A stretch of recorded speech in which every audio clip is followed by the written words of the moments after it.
Halo, selamat pagi. Sebelumnya, perkenalkan, nama saya Hanin. Di sini saya konselor yang bertugas selama proses konseling ini. Selama proses konseling berlangsung, Mbak bisa bercerita apa saja dengan tenang tanpa perlu merasa khawatir karena semua hal yang diceritakan akan saya jaga kerahasiaannya.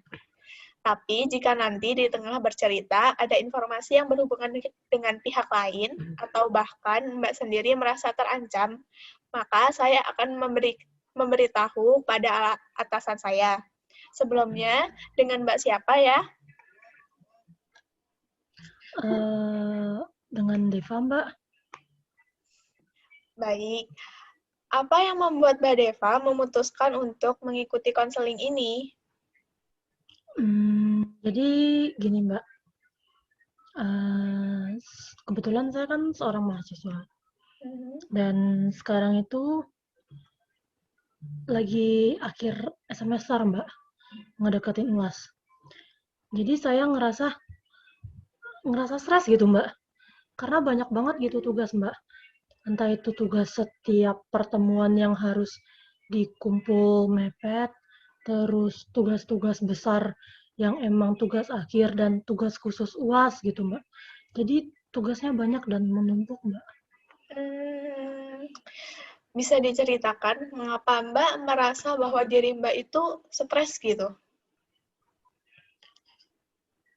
Kalau di akhir semester gini kan emang tugasnya banyak ya, Mbak. Terus kayak bejibun gitu, Mbak. Numpuk jadinya gitu kan ya, Mbak. Tapi masalahnya di semester ini tuh kayak bukan cuman tugas besar aja, Mbak. Tapi juga kayak tugas-tugas biasa tuh kayak banyak juga gitu. Jadi tuh bener-bener list tugasnya tuh kayak apa namanya berderet gitu Mbak, banyak banget. Dan deadline-nya itu tuh mepet semua Mbak.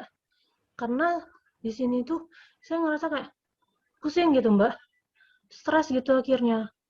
Tugasnya saya biarin aja dulu. Saya mikirnya tuh kan masih ada hari esok gitu Mbak. Oh, jadi Mbak ini merasa stres karena di akhir semester ini tuh benar-benar banyak banget tugasnya, entah itu tugas besar maupun tugas harian.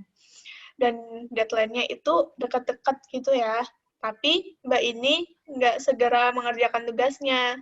Jadi karena kepikirannya itu mikirnya kan masih ada hari esok gitu kan. Iya Mbak, benar. Tadi kan Mbak bilang bahwa Mbak ini stres karena tugasnya itu banyak banget. Tapi Mbak malah tidak segera mengerjakannya. Gimana ya Mbak? Karena tugasnya itu numpuknya banyak gitu Mbak.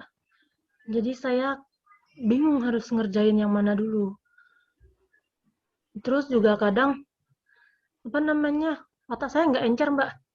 Jadi kalau misal udah dekat dengan deadline gitu kan, jadi saya kayak lebih jelas gitu. Oh ini deadline-nya udah dekat gitu. Jadi harus ngerjain yang ini aja lah dulu gitu. Oh, baik. Saya juga pernah ngerasain stres karena tugasnya yang benar-benar numpuk banyak banget gitu. Tapi kalau saya lagi ngelihat list tugas nih, kan banyak tuh tugasnya banyak banget berderet gitu. Jadi itu muncul keinginan dari diri saya buat nyicil tugas-tugasnya gitu, sedikit-sedikit gitu kan. Kan kalau tugasnya berkurang kan jadinya beban kita juga berkurang. Bener kan Mbak gitu? Iya sih Mbak, benar. Jadi sebenarnya ketika seseorang mendapatkan tekanan yang begitu banyak dan melewati batas kemampuannya, maka akan menimbulkan efek samping, yaitu stres. Ah, berarti benar ya Mbak, saya stres. Di situ ya Mbak. Ya, nggak bisa cuman ditentuin dengan satu faktor aja sih, Mbak. Jadi ada banyak banget faktornya. Jadi nggak bisa langsung self diagnose gitu. Ah, Jadi ketika Mbak ini lagi stres nih, punya banyak banget tugasnya. Coba deh mulai buat ngerjain tugasnya sedikit demi sedikit. bisa dimulai dengan mengerjakan tugas yang paling buat Mbak tertarik nih. Kayaknya waktu ngeliat tugas itu tuh Mbak mikirnya, wah tugas ini menyenangkan gitu kalau dikerjakan. Jadi buat diri Mbak bahagia gitu. Atau mungkin bisa juga mengerjakan dari jadwal deadline yang paling dekat.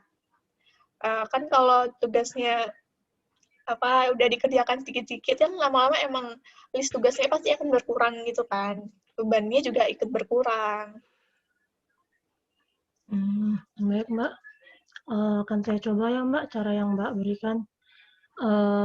Makasih ya Mbak karena udah mau ngedengerin cerita saya, terus juga ngebantu cari jalan keluarnya Mbak. Sama-sama Mbak Deva.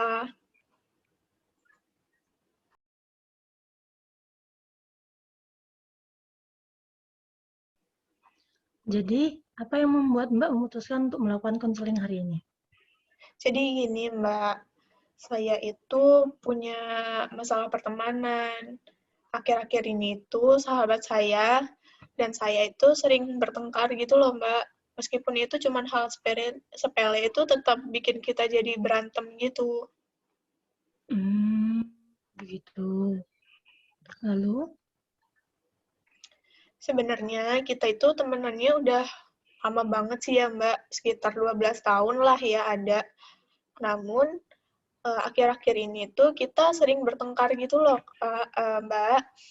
Apalagi sejak dia punya pacar, dia jadi berubah gitu. coba Mbak ceritakan bagaimana perubahan dari sahabatnya Mbak. Dia itu jadi lebih perhatian gitu loh Mbak ke pacarnya. Bahkan kadang itu dia ngelupain janji yang udah dibuat sama saya. Lebih perhatian yang seperti apa maksudnya Mbak? Um, Biasanya itu dia kan selalu makan bareng sama saya gitu. Ini malah lebih seringnya makan bareng sama pacarnya.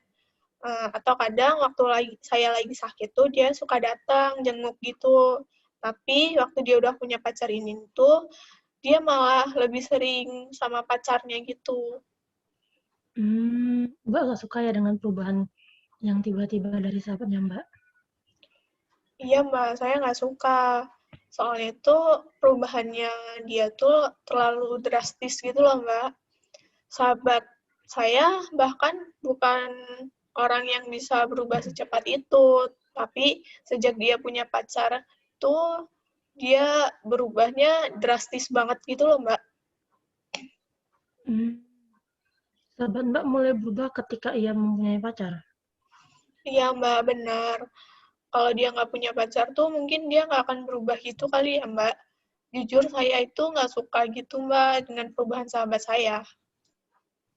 Jadi, Mbak kecewa karena sahabat Mbak berubah setelah ia memiliki pacar?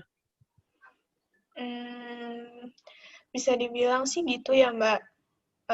Sejujurnya sih kalau dia nggak berubah kayak gini ke saya itu ya nggak apa-apa mungkin ya Mbak. Tapi dia aja bahkan lupa buat menuhin janji yang udah dibuat sama saya.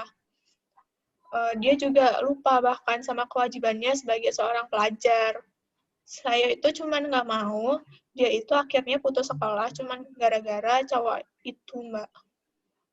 Hmm, saya paham sih Mbak. Memang sedih sekali rasanya ketika kita melihat sahabat yang kita sayang menjadi orang yang seperti itu karena seseorang yang mungkin dianggap segalanya. Namun Mbak hebat, masih mau membantu sahabat Mbak ke jalan yang benar.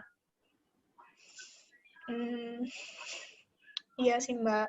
Soalnya cowoknya itu kayak cowok nggak bener gitu loh Mbak. Punya banyak cewek lain. Saya tuh pernah ngeliat dia jalan sama ceweknya yang lain. Padahal dia masih berhubungan sama sahabat saya ini. Saya itu cuman nggak mau sahabat saya ternyata itu juga cuman jadi simpanannya dia aja kali ya Mbak. Soalnya banyak cowok yang nggak bener sekarang Mbak. Cowoknya aja pernah berusaha ngedeketin saya waktu dia belum jadi pacar sahabat saya itu Mbak. Sahabat saya itu mudah banget gitu loh Mbak dibohongin, gampang banget percaya.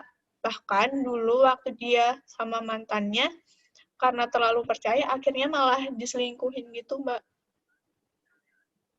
Terus apakah Mbak udah ngasih tahu sahabat Mbak kalau ternyata pacarnya itu selingkuh? Udah, Mbak, udah pernah. Bagaimana tanggapannya Mbak? Sahabat saya itu malah nggak percaya gitu, Mbak. Dia malah nuduh saya yang bohong dan bilang kalau saya itu iri sama dia, Mbak. Hmm, emang susah sih ya Mbak buat ngasih tahu ke sahabat kita sendiri mana yang benar dan mana yang salah gitu ya. Dulu saya juga gitu sih Mbak. Ketika saya tahu kalau ternyata pacar sahabat saya bukan orang yang baik dan selingkuhin sahabat saya, dan saya ngasih tahu ke sahabat saya juga malah nggak percaya dengan saya. Bahkan nuduh saya sebagai pembohong gitu. Tapi ketika dia ngelihat sendiri pacarnya jalan sama perempuan lain dan mesra-mesraan sama yang lain gitu, di situ dia baru sadar, Mbak. Hmm, berarti apakah sahabat saya harus melihat langsung ya, Mbak? Pacarnya itu jalan sama cewek yang lain. Bukannya itu malah buat dia ngerasa sakit banget gitu ya, Mbak? Hmm, mungkin itu emang akan menyakitinya, Mbak, dan akan membuat dia sadar. Terkadang kita memang harus menyakiti seseorang dulu agar dia bisa melihat mana yang benar-benar tulus sama dia dan mana yang hanya mempermainkan dia.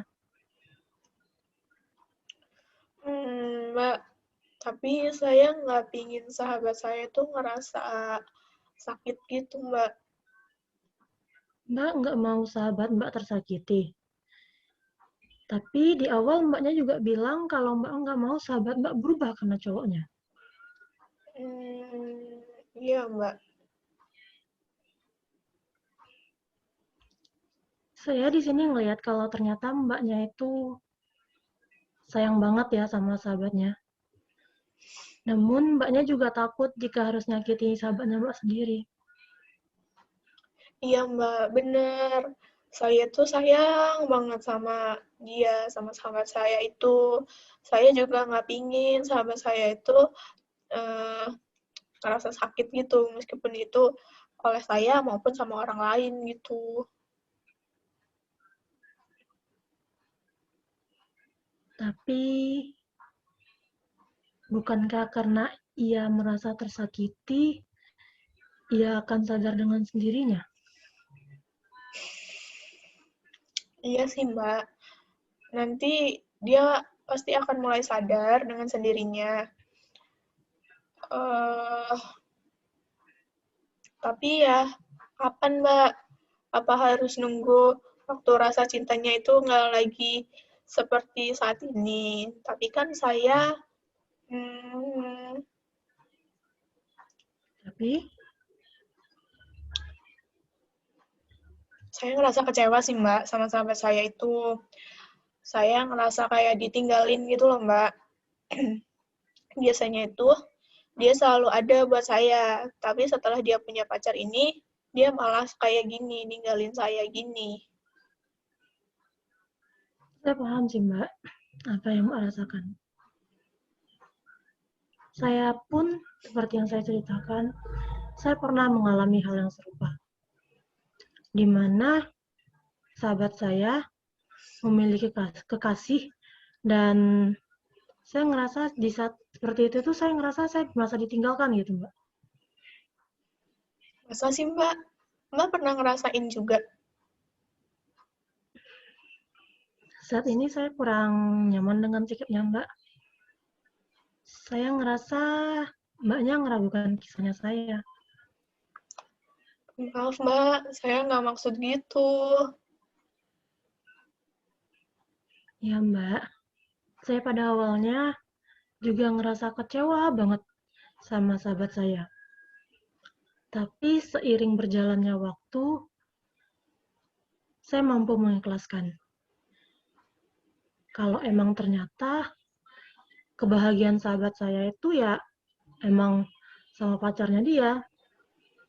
Saya yakin Mbak juga pasti bisa. Iya, Mbak. Saya pasti bisa. Saya cuman terlalu sayang aja sama sahabat saya itu. Makanya saya nggak mau sahabat saya itu ngerasa tersakiti. Tapi kalau hanya itu satu-satunya cara supaya sahabat saya bisa sadar, saya akan bantu dia untuk melihat betapa tidak benarnya pacarnya itu. Tapi saya masih bingung gimana cara ngomong ke sahabat saya ya, Mbak. Kalau gitu, Mbak coba bicara ke saya. Mbak coba mengeluarkan semua yang Mbak rasakan. Mbak coba perlihatkan ke dia rasa sayang Mbak milik itu. Terus Mbak bisa bicarakan secara perlahan agar dia mengerti Mbak. Kita coba ya Mbak. Baik, Mbak. Saya akan coba. Oke, nanti Mbak coba bicarain kayak gitu sama sahabatnya Mbak. Jika nanti Mbak dianya malah menolak, terus tetap tidak mempercayai perkataannya Mbak coba tunjukkan buktinya ke dia. Atau Mbak coba untuk membawa dia agar dia bisa lihat dengan mata kepalanya sendiri. Baik, Mbak. Terima kasih banyak ya, Mbak, udah mau dengerin cerita saya ini. Baik, Mbak. Terima kasih kembali juga, Mbak, sudah mempercayai saya sebagai konselornya, Mbak. Apakah masih ada hal yang masih mengganjal, Mbak? Sepertinya nggak ada, Mbak. Udah ngerasa lebih lega. Oke, baik. Jika sudah tidak ada lagi, sesi konseling hari ini saya sudahi ya, Mbak. Terima kasih sudah meluangkan waktu Mbak hari ini. Jika nantinya ada masalah lain, maka Mbak bisa datang lagi di lain waktu. Baik, Mbak. Terima kasih ya, Mbak. Baik, sama-sama, Mbak.